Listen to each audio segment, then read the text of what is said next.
पूजा और पायल वर्मा परिवार की बहुएं थीं। इनकी सास पूर्णिमा जी एक टिपिकल सास थी, यानी कि बहुओं से धौंस के साथ सारे काम करवाना वो अपना हक समझती थी। एक दिन छोटी बहू पूजा सास के पास आती है। माँ जी, मेरा मुन्ना छोटा है, काम के चक्कर में मैं तो उसे समय ही नहीं दे पाती। आप कहे तो हम भी घर में एक काम वाली को रख लेते हैं। अब पैसों की चिंता मत करिए माँ जी, वो हम दोनों आधा आधा बांट लेंगे। अच्छा, पूरी तैयारी करके आई हो दोनों? जैसे पैसे आधे आधे बांटने की बात कर रही हो ना, वैसे ही काम आधा आधा बांट के कर लिया करो। काम के समय तो रोज तुम्हारी महाभारत होती है। इतनी एकता काम निपटाने में दिखाओगी तो घर सुधर जाएगा। माँ जी, वो काम वाली। अरे बड़ी बेशर्म है, इतनी बातें सुनकर भी फिर वही बात पूछ रही है। तुम दो दो बहुओं को मैं किस लिए ब्याह कर लाई हूँ? काम वाली लगा लूं ताकि तुम दोनों दिन भर पैर के ऊपर पैर रखकर टीवी में आंखें गड़ाओ। सास के मुंह से खरी खोटी सुनकर दोनों बहुएं अपने काम निपटाने रसोई में चली जाती है। भाभी, आज तो माँ जी ने खुलकर जता दिया कि हमारी औकात इस घर में बस एक काम वाली की है। हमारी परेशानियों से उन्हें कोई वास्ता ही नहीं है।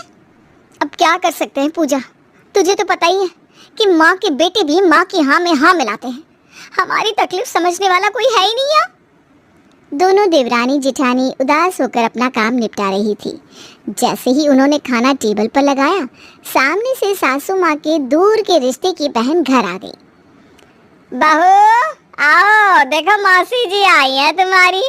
ऐसा करो, पहले 2 कप चाय भिजवा दो, उसके बाद उनका भी खाना लगवा देना। लेकिन माँ जी, खाना तो खत्म हो गया, मैंने सबकी थाली में पहले ही परोस दिया था। अरे तो क्या बिल्कुल नाप तोल कर खाना बनाती हो तुम दोनों? अब अगर खत्म हो गया है तो फिर से बना दो। अपने दरवाजे से भूखे पेट तो ना जाने दूंगी मैं अपनी बहन को। न जाने 2-2 जनी मिलकर क्या करती है घंटों रसोई में। पूरे 30 साल रसोई संभाली है मैंने। मजाल है जो कभी कोई अतिथि भूखा गया हो मेरे घर से। अरे बहू वो होती है जिसकी रसोई में खाना कभी कम ना पड़े। ये नहीं कि कोई 2 रोटी और मांग ले और तुम हाथ हिला दो। पूजा, आज से दाल चावल सब्जी रोटी सब 2-2 आदमी के लिए फालतू ही बनाना। पूरे दिन काम में खटो और फिर भी बातें सुनो, ये ना हो पाएगा मुझसे। फिर क्या था, दोनों बहुओं ने अपने पल्लू से गांठ बांध ली कि चाहे जो हो जाए 2 लोगों का खाना ज्यादा ही बनाना है। कुछ दिन बीत जाते हैं। एक दिन सासू माँ को कुछ खाने का मन करता है और वो फ्रिज खोलकर खाने के लिए कुछ ढूंढने लगती है। पायल, पूजा, इधर आओ तुम दोनों। ये डब्बों में बंद कर करके क्या भर रखा है तुम दोनों ने फ्रिज में? अच्छा वो डब्बे, वो तो 2 आदमी का खाना है माँ जी। क्या 2 आदमी का खाना है? तो यहाँ डब्बों में क्या भर रखा है तुमने? लगता है माँ जी आप समझी नहीं। आप ही ने कहा था ना कि घर में बरकत तभी होती है जब 2 आदमी का खाना ज्यादा बनता है। इसलिए अब हम ना तीनों टाइम 2 आदमी का खाना ज्यादा बनाते हैं। अरे महारानी, तो इन्हें डब्बों में बंद करके रखने से क्या फायदा? ये खाना क्या अंडे देने वाले हैं? अरे खत्म क्यों नहीं कर दिया साथ के साथ? खत्म कैसे होगा माँ जी, आप ही ने तो घर में नियम बना रखा है ना, घर में कोई भी बासी खाना नहीं खाएगा। तो जब भी हम दोनों खाने के लिए पूछते हैं तो सबका यही जवाब होता है, बासी सब्जी बाद में खा लेंगे, अभी तो ताज़ा खाना दे दो। अब हम दोनों आपसे पूछे बिना खाना फेंक भी तो नहीं सकते ना। फिर आप कहेंगी कि बहू खाने की बर्बादी करती है, इसलिए हम बचने वाला सारा खाना डब्बों में पैक करके फ्रिज में रख देते हैं। तो अब तुम दोनों ने कौन सा खाना साथ दिया है? 1 महीने का खाना फ्रिज में रखकर सड़ा ही तो रही हो, इससे खाना बर्बाद नहीं हो रहा क्या? सबका दिमाग घास चने गया हुआ इस घर में। माँ जी, जो आपने कहा तो हम तो वही कर रहे हैं। अब रोज 2 आदमी का खाना ज्यादा बनेगा तो बर्बादी तो होगी। वो कहते हैं ना, चोरों के हाथ मोर मरवाना। इन दोनों की बिल्कुल वही स्थिति है। इनके बस का नहीं है ये सब संभालना। कल से मैं ही बचा हुआ खाना ठिकाने लगाऊंगी। अगले दिन से सास पूर्णिमा अपने ताजे खाने के नियम को ताक पर रखकर खुद ही नाश्ते के समय बासी खाना गर्म करके सबको देने लगी। भाभी, ये तो बढ़िया हो गया है। माँ जी सारा बासी खाना सुबह नाश्ते में चला देती है, ऐसा करते कल से थोड़ा खाना और बना दिया करेंगे, हमारा भी एक वक्त के खाने का काम कम हो जाएगा, क्या कहती हो? देवरानी पूजा का आइडिया पायल को भी अच्छा लगता है। अगले ही दिन से वो दोनों जानबूझकर थोड़ा खाना ज्यादा बनाने लगती है। सुबह नाश्ते के समय, अरे बहू देखो तो रात का कितना खाना बचा हुआ है, ऐसा करो नाश्ता मत बनाना, सब लोग यही खाना खा लेंगे। ठीक है माँ जी, जैसा आप कहें। दोनों बहुएं रोज बासी खाना बचा दी और सास सुबह सबको खिलाकर खाना खत्म करा दी।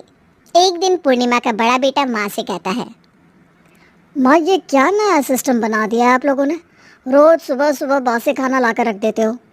बहुत हो गया, मुझसे अब ये बासी खाना खाया नहीं जाता, मुझे मत दिया करो आप। भैया बिल्कुल सही कह रहे हैं माँ, खाया तो मुझसे भी नहीं जाता। आप इन दोनों को समझाती क्यों नहीं कि हिसाब से खाना बनाया करें।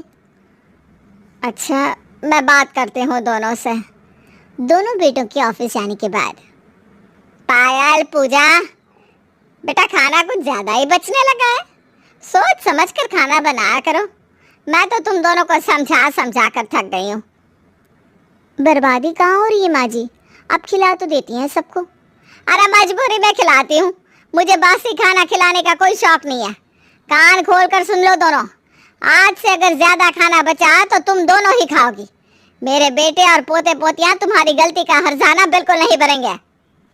सास के जाने के बाद, भाभी खाना तो आज भी बहुत सारा बच गया है, अब क्या करूं? पूजा तो ऐसा कर, सबकी थाली में थोड़ा थोड़ा और परोस दे, सारा खाना खत्म हो जाएगा। पायल के कहने पर पूजा सबकी थाली में और खाना परोस देती है। माँ जी बाबूजी आइए खाना लगा दिया है। सब लोग आकर खाना खाने लगते हैं। अरे भाई आज तो मैंने कुछ ज़्यादा ही खा लिया। पायल तुमने आज बहुत सारा पुलाव रख दिया था मेरी थाली में, अब मुझसे और नहीं खाया जाएगा। अरुण की तरह बाकी सब भी बारी बारी से थाली में झूठा खाना छोड़कर उठ जाते हैं। थाली में बचे हुए झूठे भोजन को देखकर सास पूर्णिमा को और भी गुस्सा आता है। तुम दोनों सुधरने वाली नहीं हो, अब ये थालियों में बचा हुआ झूठा खाना तो फ्रिज में रखने लायक भी नहीं है। इस तरह अन्न की बर्बादी करना ठीक बात नहीं होती। सास की बात दोनों बहुएं एक कान से सुनकर दूसरे कान से बाहर निकाल देती और हर रोज इसी तरह ढेर सारा झूठा खाना डस्टबिन में फेंकने लगती है। बेटा अरुण, मैं तो तुम दोनों की पत्नियों से बिल्कुल परेशान हो गई हूँ, इन्हें बात समझ में ही नहीं आ रही। अरे रोज ढेर सारा खाना कूड़े में फेंक देती है। इन्हें सुधारने का अब एक ही तरीका है माँ, अब से जो भी बासी झूठा खाना बचे इनके मायके भिजवा दो, इन्हें खुद शर्म आएगी तभी ये सुधरेंगी। अगले दिन रात को, ये ले विजय बेटा, मैंने सारा झूठा खाना पैक कर दिया है, तू जाकर अपने ससुराल पहुंचा कर आ। विजय 2 टिफिन में भरकर खाना पूजा और पायल के घर में देने के लिए निकल जाता है। अरे दामाद जी, आप इतनी रात को अचानक यहाँ? हाँ माँ जी, मैं आपको कुछ देने के लिए आया था, ये लीजिए। क्या लाए हो बेटा, ये खाना किस लिए? माँ जी आपसे पूछना था कि इतने खाने में कितने लोगों का पेट भर सकता है? 3 लोगों का तो भर ही जाएगा बेटा, लेकिन तुम ये सब क्यों पूछ रहे हो? माँ जी आपसे इसलिए पूछ रहा हूँ क्योंकि इतना खाना हर रोज़ हमारे यहाँ कूड़े में फेंका जाता है। कितना भी समझाओ पूजा को ये बात समझ में आती नहीं।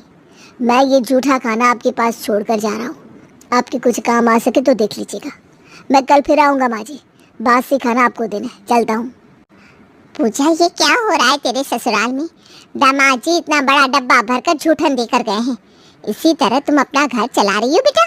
हैं? इतने खाने में तो 3-4 आदमी का पेट भर जाए। आपको पता नहीं मम्मी, अगर खाना कम हो जाए ना तो भी सब हमें ही सुनाते हैं। आज तो विजय जी ने हद ही कर दी, मेरे मायके तक बात पहुंचाने की क्या जरूरत थी?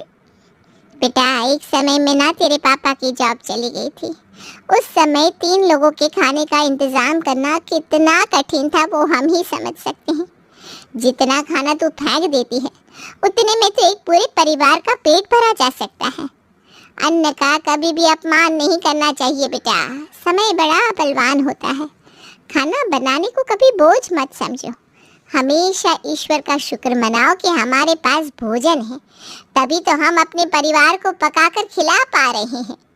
मुझे माफ़ कर दो माँ, मैं आगे से आपकी बात का ख्याल रखूंगी और कभी भी अन्न बर्बाद नहीं करूंगी।